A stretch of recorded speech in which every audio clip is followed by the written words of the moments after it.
Am I you now that I need you?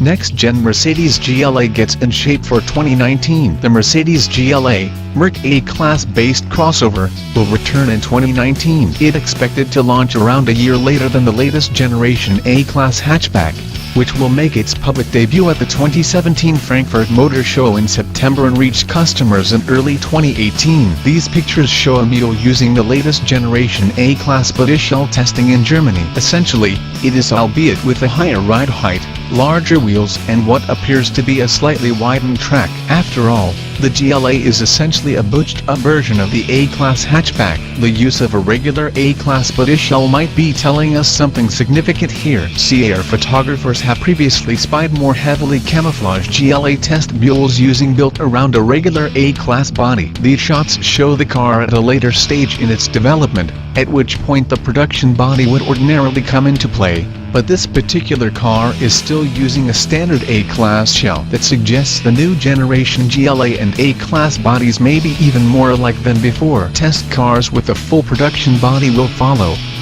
There's still some time, as the GLA isn't expected to launch until late 2019.